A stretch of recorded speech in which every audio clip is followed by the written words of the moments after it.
শ্রীবৎস রাজার উপাখ্যান।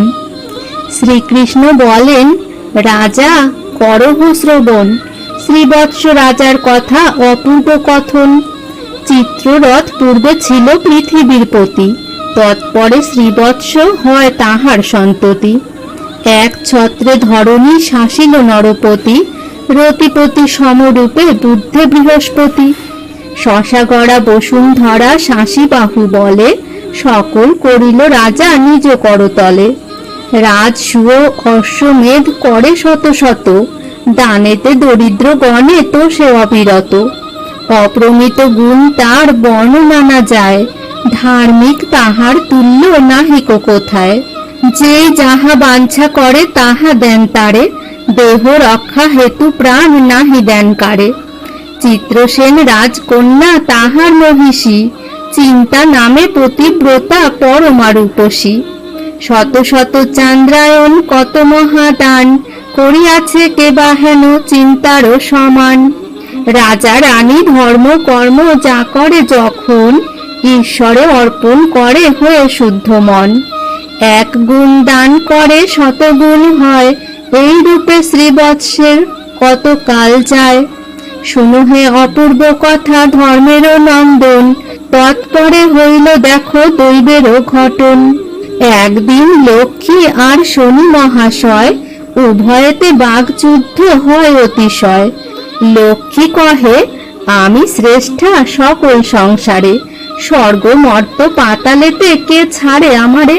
কেমনে বলিলে শনি তুমি শ্রেষ্ঠ জন, ত্রিভুবন মধ্যে তোমা কে করে অর্জন।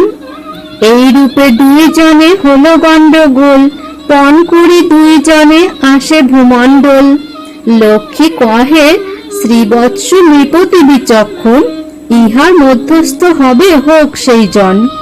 সূর্যপুত্র সিন্ধু কন্যা উভয়ে তরিত, রাজার পুরীতে আসি হন উপস্থিত।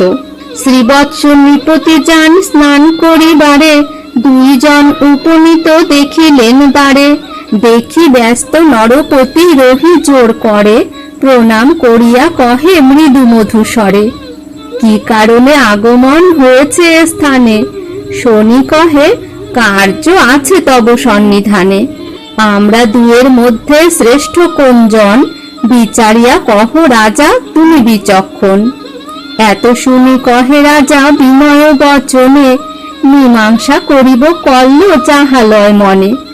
এই বাক্য করি দোহে করেন বিদায়, স্নান করি নিজালয়ে আসি নৃপরায়। রানীরে কহিল রাজা এই বিবরণ, শুনিয়া হইল রানী বিষণ্ণ বদন। অমরে অমরে দ্বন্দ্ব করি দুই জনে, মনুষ্যে মধ্যস্থ করে কিবা সে কারণে। ভালোতে লক্ষণ রাজা নহে এ সকল, না জানি কি হয় বুঝি মম কর্মফল। রাজা বলে, চিন্তা দেবী চিন্তা করো মিছা, হইবে যখন যাহা ঈশ্বরের ইচ্ছা। কাল বলবান দেবী জানিহ নিশ্চয়, কাল প্রাপ্ত হলে নর মৃত্যু বশ হয়। এমত চিন্তায় গত দিবস সর্বরি, কাশীদাস কহে সাধু শুনে কর্ণ ধরি। শ্রীবৎস রাজার সিংহাসন নির্মাণ ও লক্ষ্মী শনির সিংহাসনে উপবেশন। প্রভাতে উঠিয়া রাজা লইয়া সকল প্রজা, মন্ত্রণা করেন এই সার। বচন নাহি কবে অথচ বিচার হবে, ইথে ভার ইষ্ট দেবতার। এত বলি অনুচরে আজ্ঞা দেন নরবরে, আনো দুই দিব্য সিংহাসন, এক স্বর্ণে বিনির্মিত এক রৌপ্য বিরচিত। দুই পার্শ্বে দুয়ের স্থাপন, আসনের নানা সাজ সাজাইয়া মহারাজ আপনি বসিল মধ্যস্থলে। কমলা শনির সাথে আসিল বৈকুণ্ঠ হতে, বসিলেন আসন বিমলে। সম্মুখে দাঁড়ায় রাজা বিধিমতে করি পূজা, প্রকাশিয়া মহতি ভক্তি। কৃতাঞ্জলি প্রণিপাতে দাঁড়াইল জোর হাতে, বহুবিধ করিলেন স্তুতি। হইয়া আহ্লাদ জুতা বসিল জলধি সুতা, স্বর্ণ ছত্র সিংহাসন পরে। বামে শনি মহাশয় আসন রজতময়, রবি শশী যেন তম হরে। বসিলেন তিনজনে নানা কথা আলাপনে, রাজার পীযূষ বাক্য শুনি। সংসার সাগরে হেতু জীব তরাবার হেতু, রচিলেন ব্যাস মহামুনি। কাশিরাম দাসে কয় তরিবারে ভব ভয়, নাহি হবে জঠর যন্ত্রণা।